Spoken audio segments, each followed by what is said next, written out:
Radio Soleil sur Internet, c'est au www.radio-soleil.com.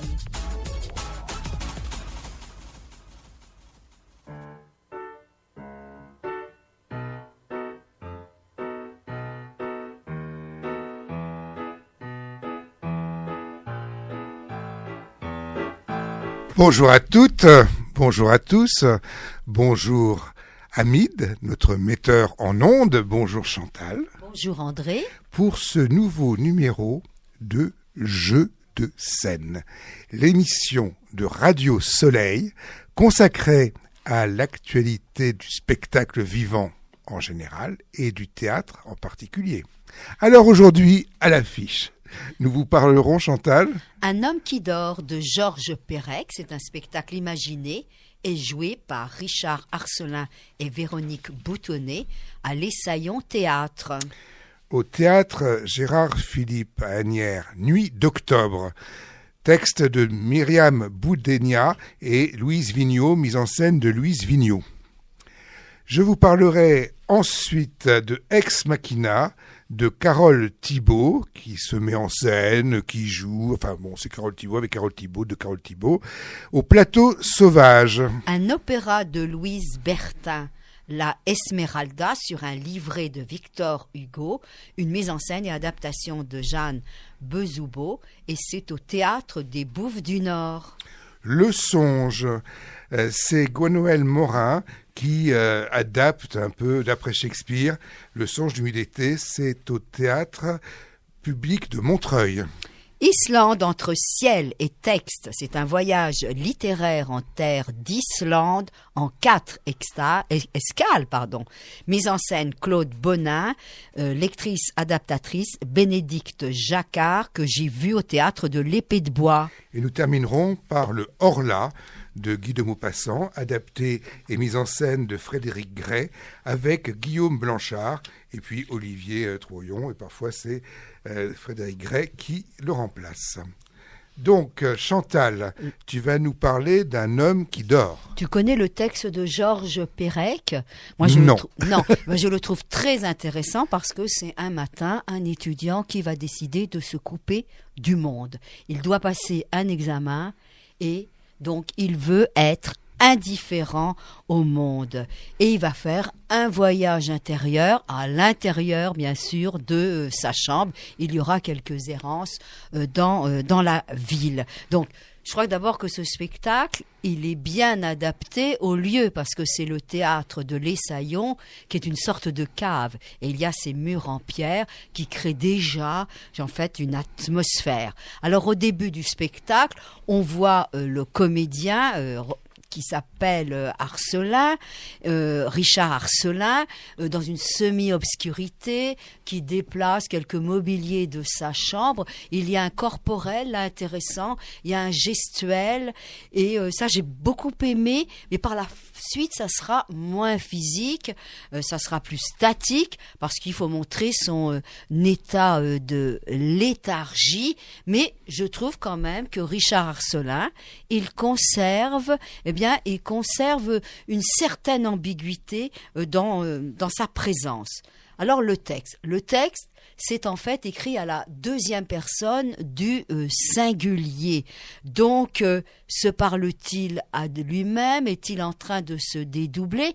Mais ce texte, il est dit par Véronique Boutonnet. Et j'ai trouvé que la parole devenait peut-être un peu trop prégnante, un peu trop importante, même s'il elle introduit une certaine variété dans la manière de dire son discours. Moi, je l'aurais aimé peut-être plus discrète. À un moment donné, elle est cachée derrière un pilier et on entend sa voix et je trouve que c'est peut-être plus adapté à cette situation d'introspection, parce que j'ai cru comprendre qu'on voulait nous dire quand même qu'il y avait dédoublement. Bon, il y a quand même de jolies choses scénographiquement parlant. Cette mise en scène de Stéphane Dora, eh bien, il parvient à créer un certain mystère grâce au lieu, grâce au travail d'éclairage.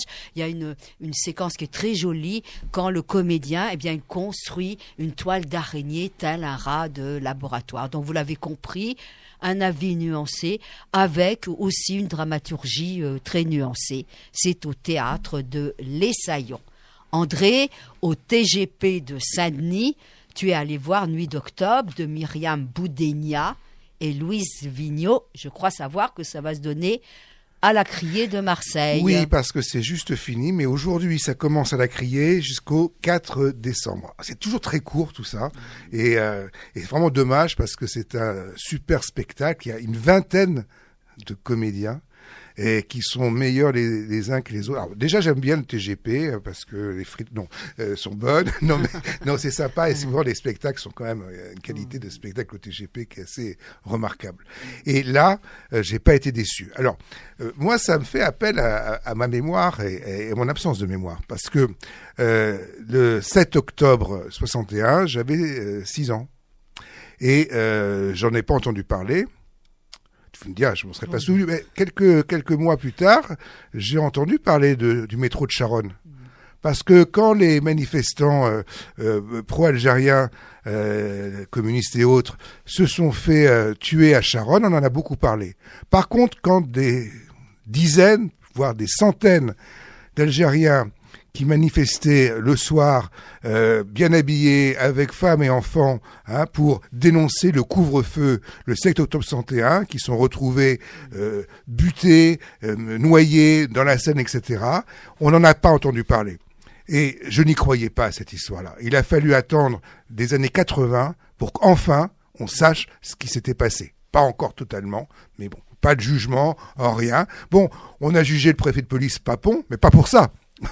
On l'a jugé pour ce qu'il avait fait pendant la Deuxième Guerre mondiale. Mais il y a eu un déni de réalité et ça, moi, ça m'a beaucoup choqué parce que quelque part, ça m'a fait douter de ma démocratie complètement. Cette espèce de silence pendant des années, pendant 20 ans, sur ce massacre d'Algériens de cette manifestation pro-FLN. Voilà. Donc, je m'attendais. Alors, tu sais que on fait pas des bons spectacles avec des bons sentiments. Bon, t'as vu, tu te rappelles quand on a vu à huis clos, moi ça m'avait pas plu. Mais là, non, c'est un très très bon spectacle. Il est très bien parce qu'il est complexe. On ne nous montre pas que les bons, les méchants. Il y a aussi des militants parce qu'en France il y avait pas que des gens qui soutenaient la colonisation. Il y avait aussi toute une partie de gauche, etc., qui était contre la colonisation et pour l'indépendance de l'Algérie. Donc on a à travers plusieurs des couples de personnages, père, fille, mari, femme, etc. Et on voit, et puis aussi ceux qui ont fait les exécutions, on a comme ça plusieurs destins qui se croisent, qui s'entremêlent, avec une utilisation du plateau, avec une utilisation des moments, avec un espèce de récit entremêlé, etc., absolument formidable, qui fait qu'on a rendu à la fois ce qui s'est passé, et on est dans plusieurs époques. On est avant, on est pendant et on est après. Et on a tous ces échos qui s'imbriquent, etc. Et la mise en scène est formidable. C'est celle de Louise Vigneault. Elle est extraordinaire parce que elle a cette manière chorale de raconter ces événements. Donc, moi, un peu trop tard pour Paris, mais je sais qu'on nous écoute à Marseille aussi, donc allez-y, précipitez-vous. Vraiment, c'est pas simplement rendre hommage à des choses et témoigner pour l'histoire, c'est aussi, indépendamment de ça, un grand spectacle. Et aussi à cause de ça, évidemment. Alors, il y a un moment donné, un peu à la fin, il y a une chanson. Elle a été composée 4 ans avant, en prison par un prisonnier des colons, des Français colonialistes. C'est Mohamed El Hadji qui fait cette chanson. Chantal. Je crois que c'est Béji, Mohamed Béji. Béji, pardon. Et donc c'est la chanson Maknin Zine qu'on va entendre.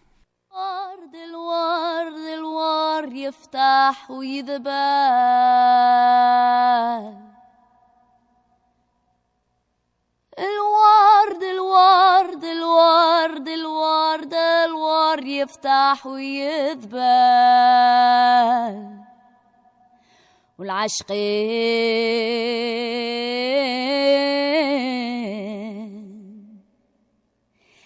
يسقوا الياسمين يا حليلو يا حليلو يا حليلو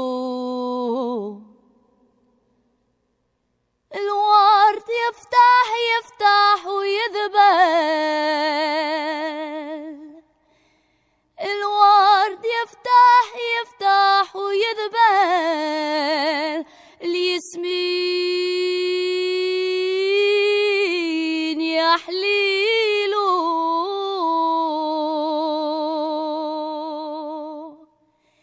المقنين الزين يصفر الجنحين يحمر الخدين يا كحيل العينين هذه مدة وسنين انت في القفص حزين تغني بصوت حنين لا من يعرف غناك منين. Voilà, donc c'est ça être prisonnier et colonisé à cette époque-là avec cette nuit d'octobre. Donc...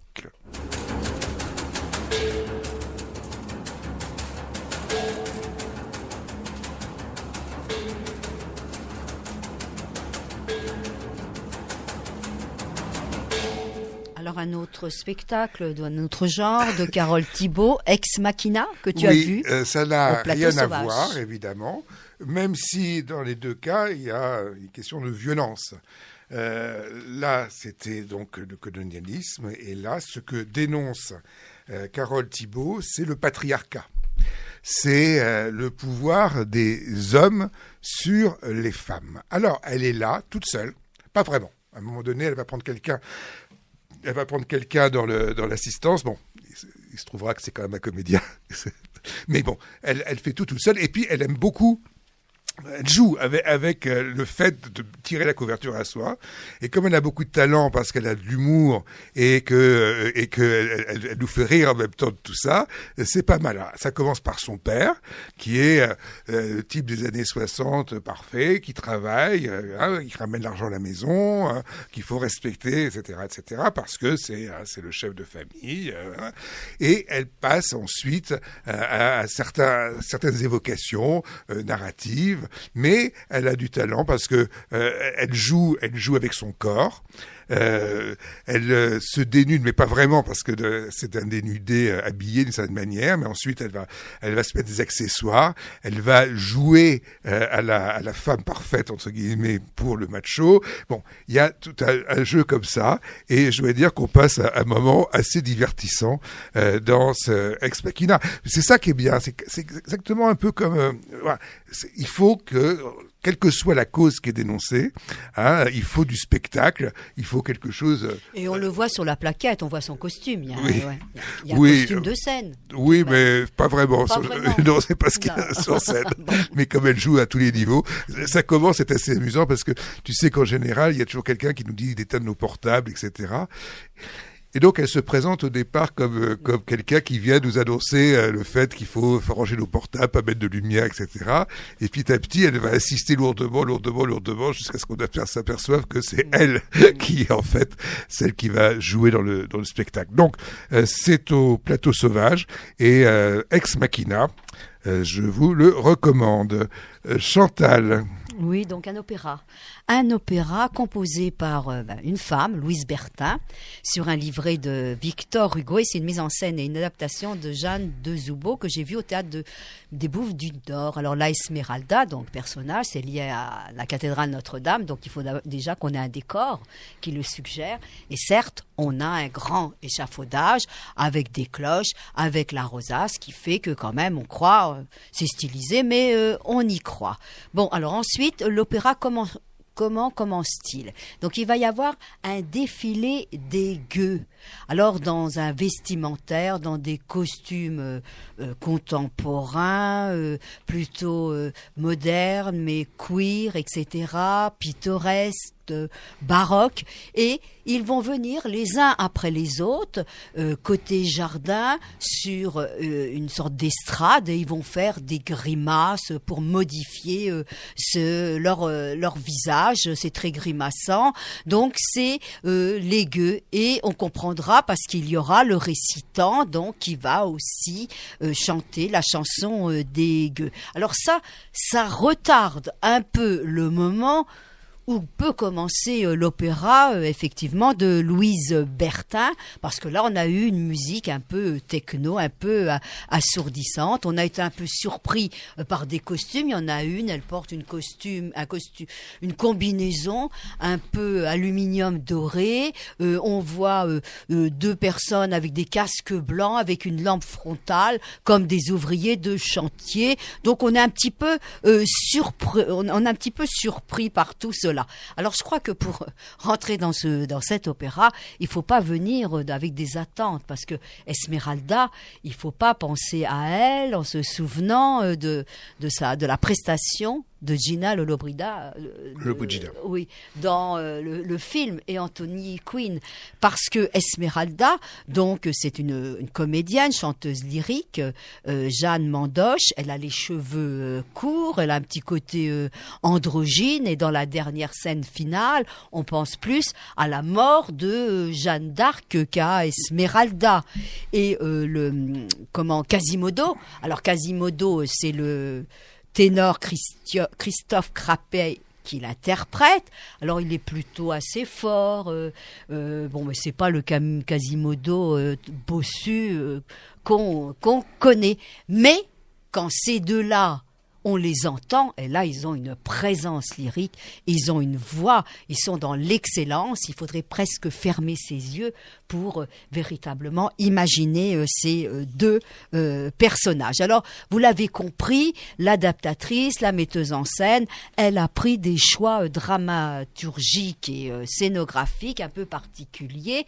Et là, Esmeralda, c'est peut-être, elle, une femme victime des prédateurs. Et naturellement, du Frollo. Eh bien, celui qui aime Esmeralda, et ce Frollo interprété par Renaud Delègue, et il représente l'institution de l'Église avec toutes ses dérives dans son costume moderne. Bon, quant à moi, j'ai bien aimé le personnage de son grand amoureux, Phébus Martial Polya, parce que lui, il a un petit côté moyenâgeux par son vêtement, par sa chevelure, mais lui aussi c'est parfois un petit peu vulgaire. Alors c'est curieux cet opéra. On a l'ensemble des musiciens qui sont aussi déguisés, ils ont le même côté mascarade, et puis ils interviendront un petit peu. Donc il y a quelque chose qui m'a gênée, je pense que c'est le liant entre les différents morceaux. On a l'impression d'avoir et des citations du texte de Victor Hugo et aussi des extraits d'un opéra quand on a ce narrateur. Donc je crois que pour aimer, moi j'ai quelques réserves.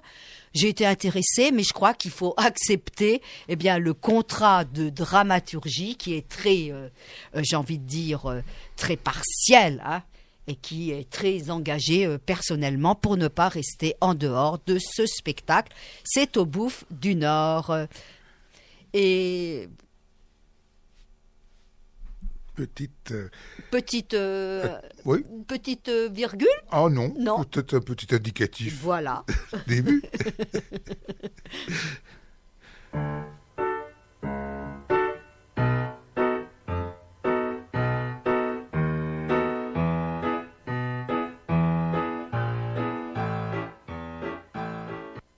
Le songe de Gwenaël Morin qu'on aurait Non, plutôt de William Shakespeare quand même. Ah oui, mais comme c'est d'après Shakespeare. Bon, dans la mise en scène de Gwenaël Morin, qui fait quelque chose de très particulier, toujours avec les Shakespeare. Très particulier. Alors bon, j'ai aimé. C'est un peu bizarre parce que j'ai deux sentiments opposés. Il y a certains moments qui m'ont pas plu et d'autres moments qui m'ont réjoui. Voilà.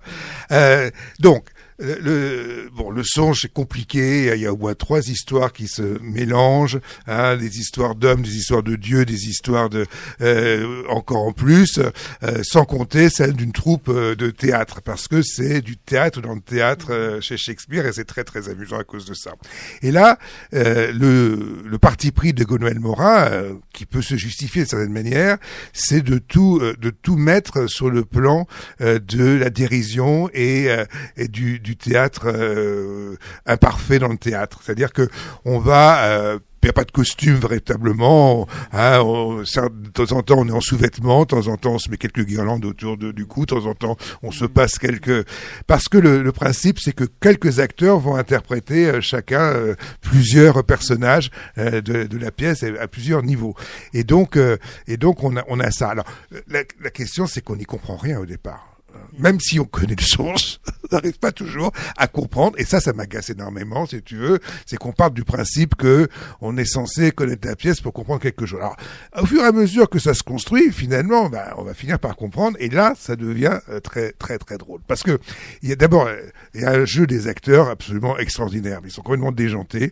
Ils vont se ridiculiser leur texte. Ils vont être dans la dérision, dans la provocation. Ils vont surjouer, déjouer, etc. Et cette grande scène énorme, hein, parce que je sais pas si tu vois le théâtre public de Montreuil, c'est une scène qui fait, je sais pas combien de mètres carrés. Et ils arrivent à 6, ils arrivent à l'occuper d'un bout à l'autre sans arrêt. Ça, c'est assez extraordinaire. Cette présence, ça, voilà, il y a de la présence.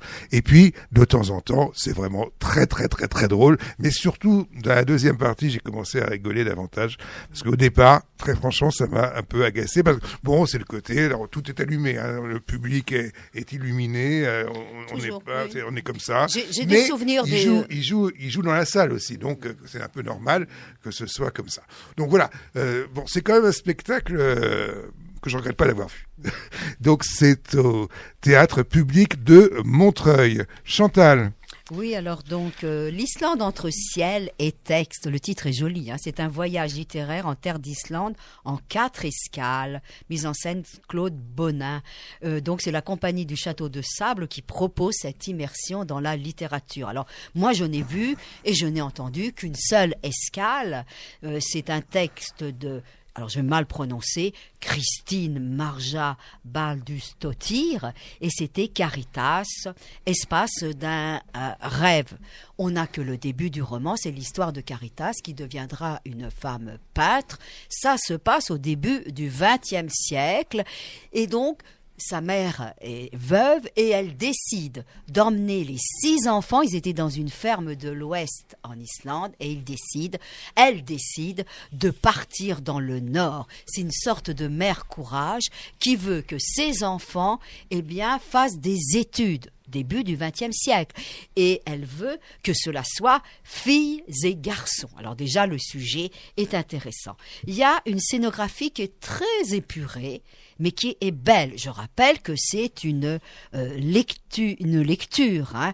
Et donc, on va avoir un grand escabeau qui fait un peu le lien entre terre et ciel. Et la lectrice, Bénédicte Jacquard, elle s'installe en haut de l'escabeau. Il y a des cintres, des livres ouverts, blancs, qui sont suspendus. Ça crée une certaine poésie. Et la lectrice, elle est capable de restituer ce mystère, cette puissance, cet engagement du texte. Mais ma surprise, ce que j'ai trouvé très intéressant, c'est qu'elle est accompagnée musicalement par Christine Cocchi, qui a composé une musique et qui crée un univers particulier. Et ce sont des instruments artisanaux, de petits instruments qui sont très jolis à regarder, et toutes ces teintes sonores, tous ces timbres, participent de la poésie. Et je vous dirais que Christine Cocchi, elle est passée par, c'est que du côté de Jean-Jacques Lemaître, tu te souviens, avec les spectacles d'Ariane Mouchkine. Alors, cela se sent, certes, la musique est plus intimiste, mais ça reste très beau. Donc, il y a d'autres escales, puisque ça se donne jusqu'en décembre. Donc, le 2 décembre, à 14h30, vous pouvez aller voir des contes islandais. À 16h30, entre ciel et terre. Le 3 décembre, à 14h30, Caritas, que j'ai vu. Et puis, le moindre des mondes de Sgon. Tout cela à l'épée de bois. André, on termine avec le Horla de Guy de Maupassant. Oui, alors, c'est à la Folie Théâtre. Et donc, c'est d'ailleurs le directeur de la Folie Théâtre, je crois, qui met en scène ce Orla de Maupassant, c'est Frédéric Gray.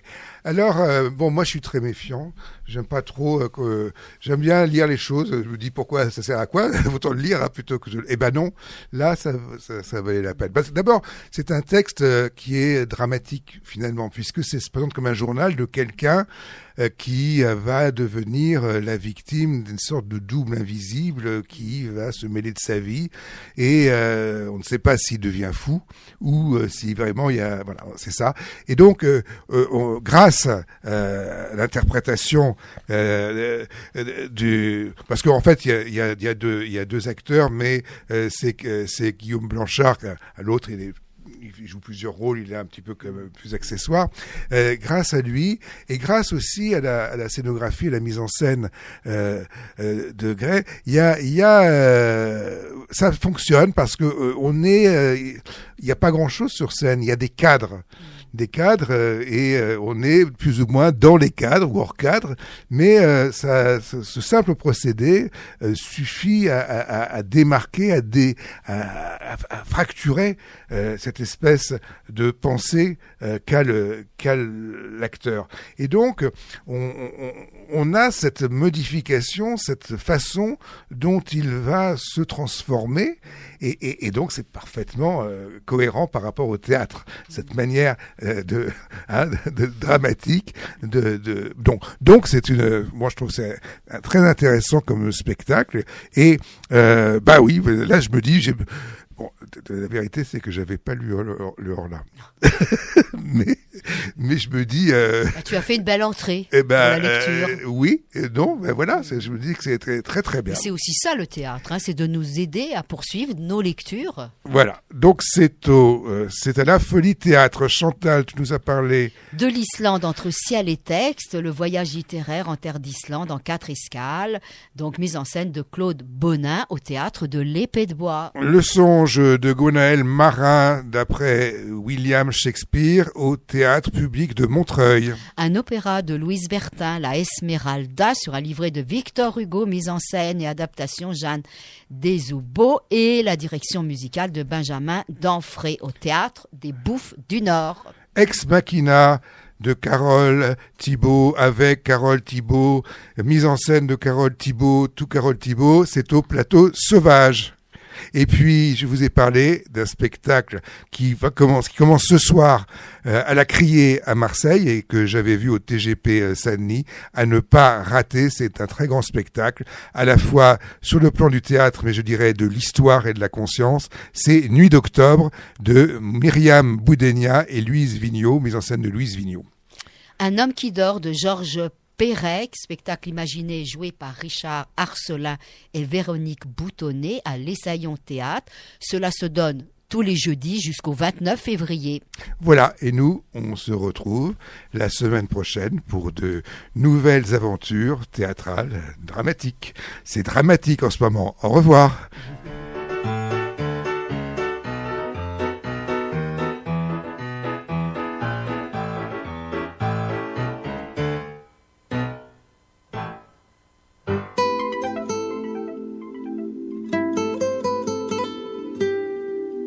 إذاعة الشمس راديو صوتي